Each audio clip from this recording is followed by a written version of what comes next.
స్థానిక సంస్థల ఎన్నికల్లో వచ్చాయి. కాంగ్రెస్ నాయకులు మొదటి దఫా ఫలితాలు చూసి షాక్ అయిపోయింది. రెండో దఫా ఫలితాలు చూసి మైండ్ బ్లాక్ అయిపోయింది.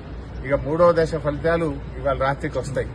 అంటే 2 దశల ఫలితాలు చూసిన తర్వాత అయ్యో లాభం లేదని చెప్పి డబ్బు సంచులు పట్టుకుని హైదరాబాద్కి వెళ్లి బయలుదేరి ప్రలోభాలకు గురిచేసి అధికార దుర్వినియోగానికి పాల్పడి పోలీసులను ఉపయోగించి మా కార్యకర్తలపై దాడులు చేసుకుంటూ అడ్డగోలు వ్యవహారాలు కాంగ్రెస్ పార్టీ చేస్తూ వచ్చింది. కానీ అంతకంతకు అనుభవిస్తారు. ఇలా దాడులు చేస్తే సహించేది లేదు. ఇప్పటికైనా దాడులు మానుకోండి.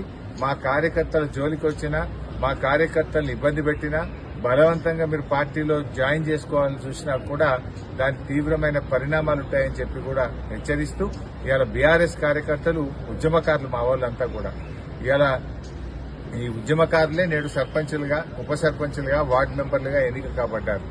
ఇవాళ వాళ్ళకు కూడా తెలుసు మళ్ళా 2 ఏళ్లలో వచ్చేది బీఆర్ఎస్ గవర్నమెంటే. ఎట్లా ఎన్నికలు ఒక 6 నెలల్లో ఏడాది ముందుకే వచ్చినట్టున్నాయి. 1 నేషన్ 1 ఎలక్షన్ అని ఒక సంవత్సరం ముందుకు వస్తాయని అంటున్నారు. అంటే 2 ఏళ్ల తర్వాత వచ్చేది బీఆర్ఎస్ గవర్నమెంటే. మళ్లీ కేసీఆర్ గారే ముఖ్యమంత్రి అవుతారు. సో ఇప్పటికైనా ఇవాళ ఆలోచించుకోవాల్సిన అవసరం ఉంది.